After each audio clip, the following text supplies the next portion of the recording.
teka, hinihingal ako.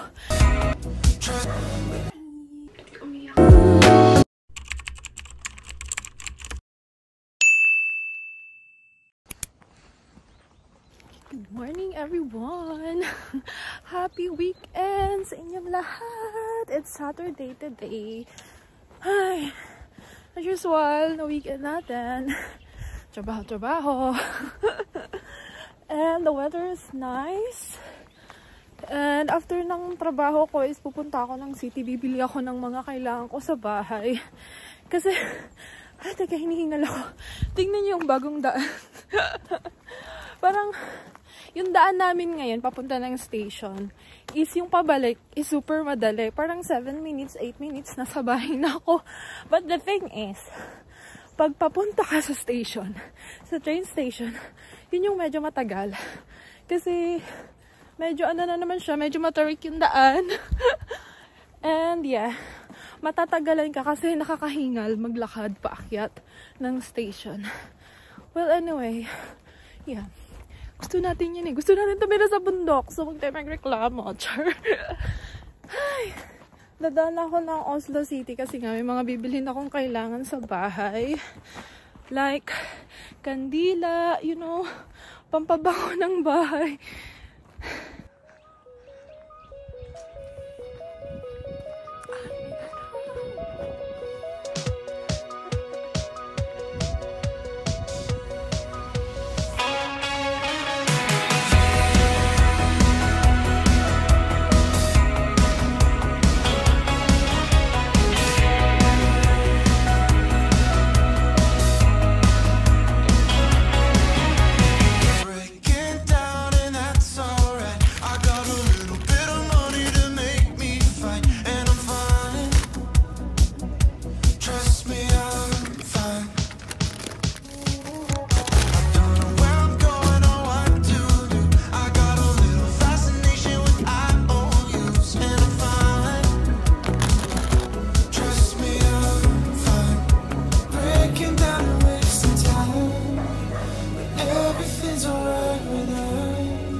So, kadarating ko lang ng bahay.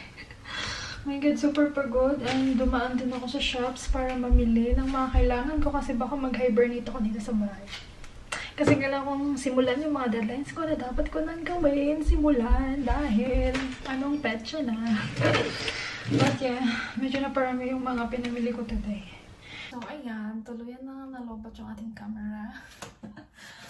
Well, mag-haul tayo. Mini-haul lang naman. Alam niyo ba, guys, namimiss ko yung yung sa kitchen ko, diba? Yung parang may island. Yung kung saan ako nagluluto. Kasi pangarap ko yun sa kitchen. Magkaroon ako ng parang island. But, yeah, wala tayo noon. Wala. Ay, nako. Saan ba tayo mag-haul? Ganito. Kanina, dumaan ako sa store. Bibili sana ako ng mga pandikit ko dito sa wall. Parang mga frame. Pero wala akong nakita. Maghahanap pa tayo. So, nakita ko mga kandila. Now we have this. Saan ba dito? Chocolate bowler. Tinapay siya na chocolate. Kasi wala pa akong lunch. Wala pa akong breakfast. As usual, guys. Anong bago doon? So, kumain muna ako ng tinapay. Alam na this. And ito, Oreo. Meron din ako nito, chocolate. And toothpaste. Ano pa ba? Ito yung pinaka na-happy ako today sa mga nabili ko. Tadan! Kandila! We have candles. Kasi magiging sobrang maamoy yung ating kitchen. Kasi isa lang yung kitchen natin. Yung ano tawag doon? Isa lang yung kitchen, isa lang yung living room, tsaka isa lang din yung bed ko. So, kailangan meron tayong mga pampaamoy. Pero hindi maamoy ulam yung ating place. Kasi, unlike kasi doon sa dati kong apartment, yung apartment ko ngayon ay maliit, sakto lang para sa akin. And that's okay naman sa akin kasi maliit lang din naman kasi yung bahay namin ngayon and ayoko din naman ng sobrang laki. The thing is, kapag nagluto lang ako ng, alam niyo na yun, yung maamoy pero masarap, is magiging maamoy din yung bahay ko. And ayoko, gusto ko yung place ko is parang fresh pa din siya, walang amoy ulam. But yeah, susubukan natin kung kakayanin siya ng mga kandila. Ito para sa kitchen. Okay. Binili din ako para dun sa living room. Ito. Buti na lang, pumunta ako dun sa sa Nile pa yun. Kasi bala ko sanang bumili dun sa Rituals. Pero nakita ko sobrang mahal, guys. And I'm not sure kung meron lang sila yung maliliit para, ano ba yun, parang yung maliliit mo na sana yung bibilihin ko para kung mag-effect ba dito sa aking place. Pero parang tinamad na ako magtanong. So, buti na lang pumunta ako ng Nile. Mas mura yung mga kanila sa kanila. Gusto ko makabalot siya kasi ito. Elements of nature. para dun sa sa living room. Meron kasi dun sa sa Rituals, parang sobrang maamoy sila. And gusto ko yung parang yung homey ba yung amoy ng mga kandila. So, ayan. Ano pa bang binili ko? Ito, wipes. Multi-surface wipes. Sinahanap ko yung Ajax, pero wala akong makitang Ajax dun sa normal. Kasi mabango din kasi yung sa kitchen. And, ano pa ba? Bumili din ako ng whiskers. Kasi nga, diba, sisimulan ko nang gawin yung mga deadlines ko. Kasi gusto kasi kapag may ginagawa akong mga deadlines, gusto ko yung may mga chips ba ako, mga kutkutin. Parang medyo may pumapasok sa utak ko kahit wala naman siya. And croissant. Pabanitong croissant. Anong flavor nito? Sour cream and onion. And tomatoes. And yogurt na may nuts. And ito na cheese. Ang sikat na cheese dito sa Norway, brown cheese. Yung binili ko is yung slice na. Kasi tamad ako mag-slice ng cheese, guys. And ayoko din kasi sobrang kapal nung isa, yung i-slice. Eh, hindi ko naman nauubos. And depende lang kasi sa craving. So, ito na lang. Bumili din ako ng mandarin. And ito, digestive, natulog, and salami. Yan, yun lang yung mga pinamili natin. And huwag nyo lang itanong kung magkano lahat dahil yan lang yung binili ko pero malulungkot ka sa presyo. And bumili din pala ako ng halaman para may green din naman dito sa sa place ko. Ano naman, bagong halaman na papatayin natin.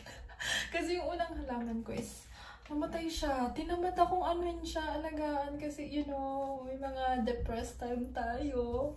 But anyway, yeah, I hope hindi tayo ma-depress para hindi mamatay yung halaman natin. So, ayan. Kaya ang binili ko, hindi ko alam kung anong tawag. Parang ito atang ito. Wait lang. Nalaglag na. I think this is a money plant.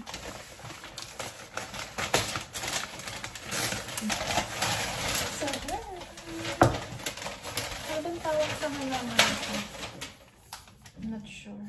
Parang money plant ata. Basta binili ko siya, guys. Huwag nyo nang tanongin kung anong pangalan ng halaman. So, ayan. May halaman na tayo. Hindi ko alam na siya ilalagay. And this one. Itong isa, ito yung halaman ko din nung last na binili ko. Pero mas maliit.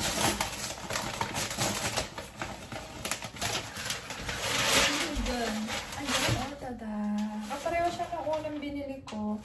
Medyo maliit nga lang siya. Dalawa sana yung bibilihin ko. Kaso, naisip ko, meron pa akong isang pot dyan. Nandun pa din yung lupa. And siguro, hahatiin ko na lang siya. Kasi medyo makapal siya. So, hatiin ko na lang para maging dalawa siya, di ba? Bright idea. And yeah, nakahappy.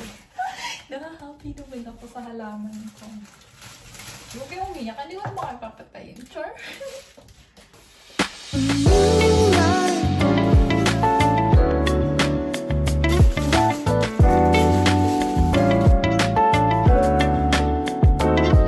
Excited pa naman ako sa mga kandila ko. Wala pala akong pasporo sa pano or lighter. So, anong gagawin ko sa mga kandila na to? Ina-expect ko pa naman na magluluto ako, tapos kakain, may mga kandila. Naisip ko na yung kanina, bibili ako ng lighter. Bakit? Bakit ko kinalimutan? My God, Monique. Nasad ako.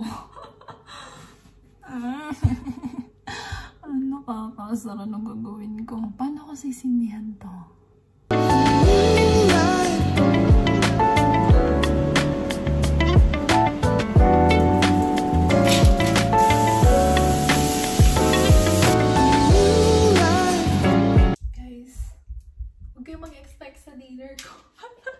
Chamba-chamba lang. Well, anyway, lagi naman chamba-chamba lang yung luto. Kasi I'm not good at cooking naman, but I'm trying. Dapat ano lang siya. Dapat bacon lang. Pero hinaluan ko ng spinach. Para hindi lang siya puro meat. Para may gulay din. Para medyo healthy pa din siya. Dapat, bibili din pala ako dapat ng glass, yung baso. Kasi para hindi itong wine glass yung ginagamit ko, di ba lagi? Isang peraso lang kasi yung kailan. Kasi ako lang naman yung gagamit. Pero yeah, nakalimutan ko nang bumili. Next time na lang.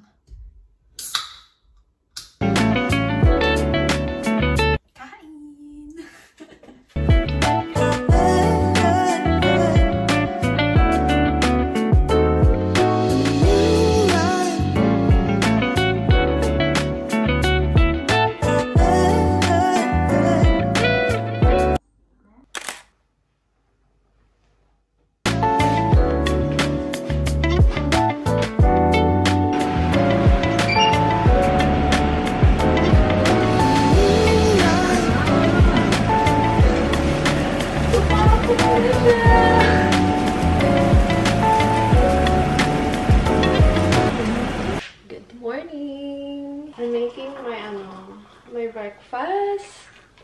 At last, mag-breakfast tayo, diba? Today is Sunday. And parang feeling ko hindi ako lalabas today. Sa wakas. Dahil parang napansin ko parang ilang weekends na akong laging nasa labas. And it's time for me time. And sobrang lamig din sa labas. Nag-start na lumamig ng bongga. And soon, for sure, mag-snow na naman. Sarap. Kainin natin yung croissants na binili ko kahapon.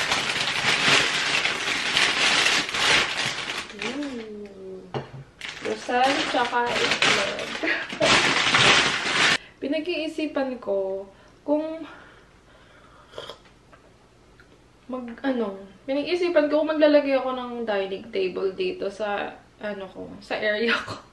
Kasi wala, guys. As in, yung higaan ko is yung sofa bed. So, hindi na ako nagpalagay ng bed kasi masisikip lang din naman. Though, okay din naman na yung sofa bed. Maganda din naman siya.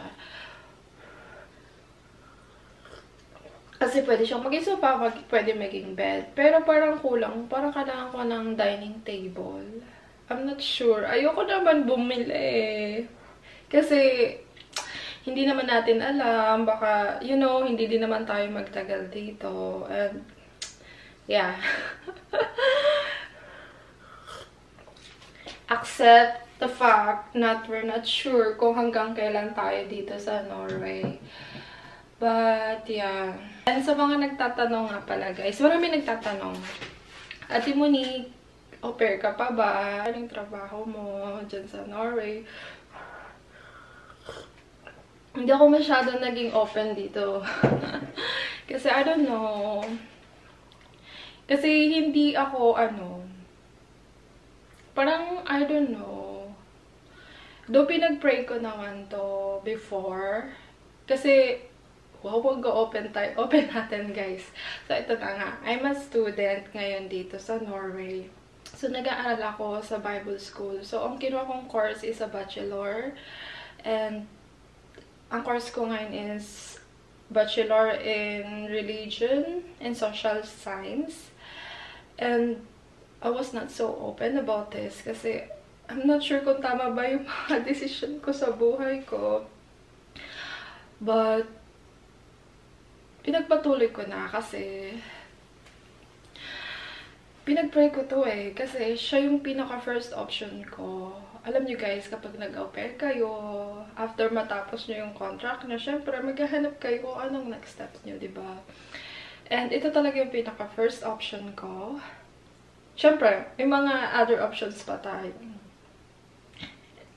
And that time, nung bago ako mag-student, ang daming struggles na nangyari sa life ko. Yung heartbreaks, tapos yung stress, kung anong next na step na gagawin mo. And ang dami ko din in-applyan. No, not so madami. May mga in-applyan din akong universities and schools. Pero na-reject ako. Isa yun kung bakit ako na-depressed ng bongga. Kasi, you know, syempre rejection, masakit yun. And until parang sabi ko parang wala na akong pag-asa. And this school na to, ito na lang yung natitira kong pag-asa. And sabi ko kay Lord, pag binigay mo to sa akin, ibig sabihin para sa akin siya. Pero pag hindi, move on na ako. Let's find another way. And bago din ako makapasok dito, as in grabe talaga yung stress ko. Kasi siya na nga lang yung last option na school na wala pang reply sa mga application ng schools na in-applyan ko. And meron siyang date kung kailan mo ma-receive yung results. Pero, hindi lumabas yung results, guys. Alam niyo ba, parang daming aberya bago ako nakapasok sa school na to. Gusto ko yung maaga, mailabas agad yung result ng application. Eh, lumampas na dun sa deadline. It's like, oh my God. Sobrang na-stress talaga ako nun ng bongga. Kasi syempre, kailangan ko rin maghanap ng ibang options kung wala talaga ako dito. Hindi ako makakapasok. And, dininig naman ni Lord yung prayers ko. Nakapasok ako. As in, hindi ko ina-expect yun. Kasi I was so expecting na hindi na talaga ako makakapasok dito. Kasi ilang mag-2 months na is parang wala pa rin results. So, ayun. Yeah. Yun yung struggles ko bago ako nakapasok dito sa school na to. Ngayon, I don't know kung tama ba yung mga decision ko. Kaya I was not so open. Pero, yeah, andito na ako, diba? Bakit ko pa, at the back of my mind, yeah, marami nagsasabi, oo nga, ganyan, dapat dito, dapat ganyan. Kung saan ka ganyan, kung saan ka ganito. Pero, at the back of my mind, bakit ako mag-give up? Eh, nasimulan ko na, diba? Parang feeling ko kasi matatalo ako kapag give up ko to. So, tatapusin ko na lang siya. And, I don't know, hindi ko din alam naman yung plans ni God. Siyempre, pinag-pray ko naman dito ng bongga and binigay naman ni God. So, I give up. I know, maraming options and hindi ko alam.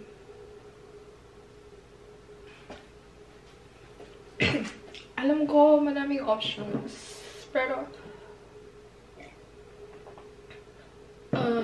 for me din naman kasi, hindi din naman ako nakagraduate sa Pinas. Doon nakapag-aral naman ako, vocational. Pero, feeling ko kasi parang, wala, ba't ako naiyak? Feeling ko kasi, wala, kapag natapos ko to, parang feeling ko, win-win na lang din sa life ko. Na, nakag-graduate ako, bachelor, tapos international pa, diba? Wala lang. Parang kahit pa paano, na-fulfill ko yung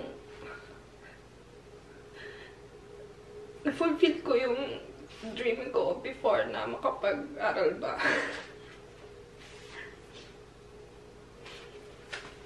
Ba't ka umiiyak? So, ayan. Continue ko to. And, yeah.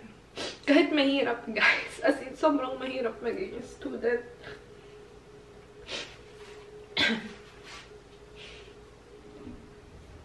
Ay, naku. Pati umiyak manig. Ano ba yan? But, yeah. Sobrang mahirap maging, international student. Lalo na kung ikaw lahat yung nagbabayad ng bills mo. But, for me, luckily, so, ayan, tatanong kayo kung I'm still an au pair. No, I'm a student, pero nagtatrabaho pa rin ako dito sa mga host ko. Kasi sa au pair, syempre, libre yung yung tirahan mo. Pero ngayon, nagbabayad na ako sa kanila ng apartment. Kasama na din doon lahat, tubig, and the food, kapag may kailangan ako, sila din yung nagpo-provide. So, medyo dahil dyan, nakaluwag-luwag ako ng very, very light.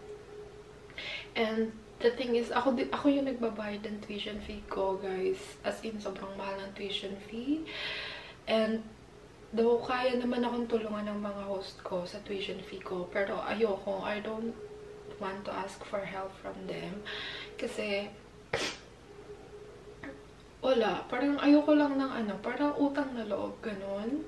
Though, hindi naman uso yan dito sa kanila, pero for me, parang hanggat kaya ko i-provide yung sarili ko. Ayoko mag-ask ng help. Siguro pag hindi na kaya pag hindi ko na kaya, hindi na kaya ng bulsa ng ate nyo, I will ask ng help from them. Pero, kaya pa naman. Kaya pang lumaban.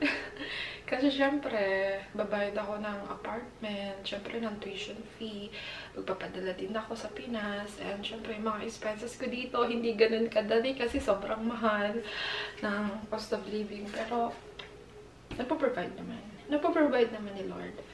Kaya guys, sa mga nagtatanong, sana nasagot ko na yung question nyo. And yeah, kanya-kanya tayo ng desisyon sa buhay. So yun, pagpatuloy na natin kumain ng breakfast. Yung sunny side up ko na sumabog na siya. Kain!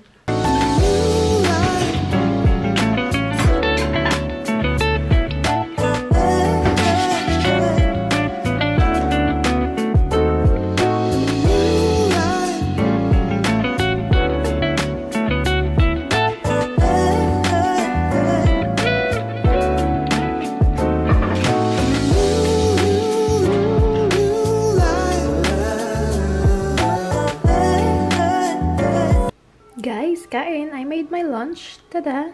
Ayan! Bread, tomatoes, mandarin, and a cup of tea. Kain!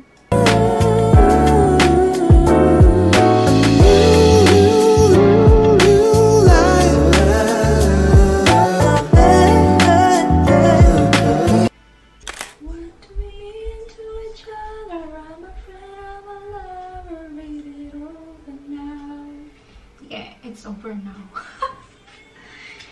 Ay, naku, guys. It's 4 in the afternoon na. At bago pa ako makatulog, dahil inaantok ako, I'm going to make dinner na lang. Gawin kong dinner tonight is... Akala ko pork tong pinabili ko sa nanay ko. Parang hindi siya pork. Oy.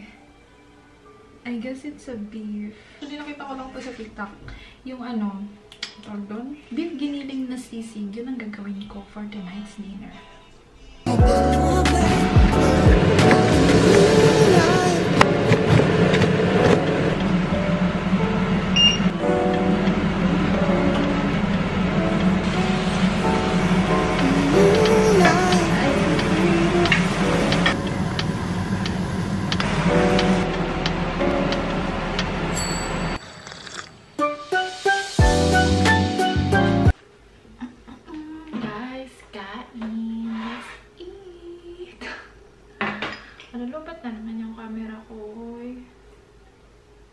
Busog pa naman ako, pero okay lang yan.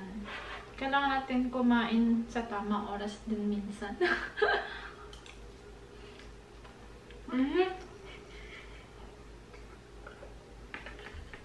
Sarap. Parang medyo mataas yung mesa kung maliit. Kailangan kong bumili ng medyo mababa.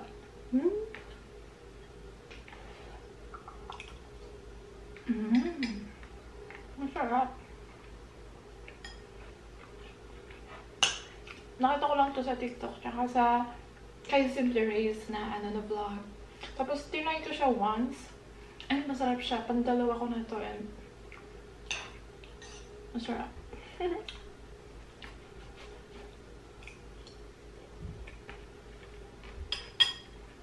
And alam niyo ba guys, this October, sabi ko sa inyo dati na yung concert ni Taylor Swift is gonna be my first concert ever sa buong buhay ko. Na first time ko talaga makakanood ng totoong concert. Pero this October is manunod ako ng concert ni Lani. I'm not sure kung paano ba siya basahin, Lani, Lainey. Basta, yeah, kilala niyo ba yun? Yung kumanta ng Malibu Nights. And yung other songs niya, as in, grabe. Nabudol na naman ako ni Pao. Pero mura lang naman yung ticket compared dun sa ticket ni Taylor Swift. Pero grabe, sobrang ko din siya. I'm super fan ng mga songs niya, grabe. So ayan, sa October 29, manunod kami ng concert. And that's what I'm looking forward this October kasi I'm super excited, my God. Ay. First time ko manonood ng concert ever. Diba? Ay, busog-lusog. Alam nyo ba, guys? Kaya, medyo nagda-doubt ako i-share sa inyo yung about sa pagiging student ko dito sa Norway after ng au pairing. Kasi, I'm scared na baka gayahin nyo din ako. Kasi nung yung iba kasi may ibang mga nalaman nga na nag-student ako, nagme-message sila na Ate Monique, paano maging student sa Norway. Hindi naman sa ayoko i-share yung mga info kung paano maging student. But the thing is, guys, kung may mas maganda pa kayong options, yung talagang may patutunguhan, yung gagawin nyo or yung mga decision nyo, go for it. But, yung akin kasi, to be honest, yung as a student here, hindi ko pa talaga alam, guys. I really don't know and it's hard. Ayoko mag-expect and baka mag-expect din kayo. Ayoko lang kayo mag-expect ng bongga. Tulad nung pagiging au pair ko, na talagang yung iba talagang sobrang nag-expect. Pero guys, bago ang lahat, bago nyo pasukin yung mga ganong bagay, syempre dapat mag-research muna kayo. Hindi yung bigla kayong papasok na wala kayong alam, nag-expect lang kayo kung ano lang yung nakita nyo, kung ano lang yung napanood nyo sa mga social media. Well, yeah. So, yun. As of now, I really don't know kung anong, mangyayari sa akin in the future. Basta, tinitrain ko lang ngayon yung mind ko na kung ano lang yung ngayon, yun lang muna. Kasi sobrang nakaka-depress talaga, guys, kung iisipin ko kung anong gagawin ko sa mga susunod na taon, ganyan-ganyan. But for now, kung ano yung ngayon, ito muna. But, meron naman ako mga ibang plans. If, sudden changes. May mga plan tayo, plan A, plan B, plan C, hanggang plan Z pa yan. Pero yun nga, guys, hindi naman masama mag-aral sa Bible School and I'm really grateful na nabigyan ako ng chance na makapag-aral dito sa school na to. And, yeah, siguro kung yun yung purpose natin, yung binigay sa atin ni Lord na makapag-aral, why not, diba? Pursue and continue and tapusin natin. And baka in the end, may mas magandang ibibigay sa atin si Lord. Baga, process lang to para sa mas better na mangyayari sa life natin. Wow, but yeah, guys. And, yun lang naman. That's why I'm really scared. Kasi baka gayahin nyo ako sa mga decision ko sa life. Kung meron kayong chance na makapag-aral, guys, sinasabi ko, tapusin nyo and go for the goal na tapusin yung pag-aaral nyo bago yung mga travel. And, yeah. Pero syempre, kung gusto nyo lang naman mapag-isip-isip, sinasabi ko nga to dati, kasi yung au pair, guys, is not work. So, don't expect, guys. Huwag kayo mag-expect na bongga. And, alam nyo, to be honest, ang pagiging au pair is hindi din ganun kadali. Kung yung nakikita nyo is pa-travel lang kami, pero bago, guys, kami nakapag-travel is marami kaming ginawa marami kaming ginawa, you know, to earn the money na I know na dapat hindi namin ginawa. But yeah, kasi hindi naman talaga enough yung pera sa pagta-travel as an au pair. But yeah. Pero kung sobrang matipid ka naman, kaya-kaya naman. Pero kung ikaw yung magastos ng bongga is hindi talaga kakayanin. So, ayan. Yun lang naman yung aking advice. Guys, mag-aral kayo.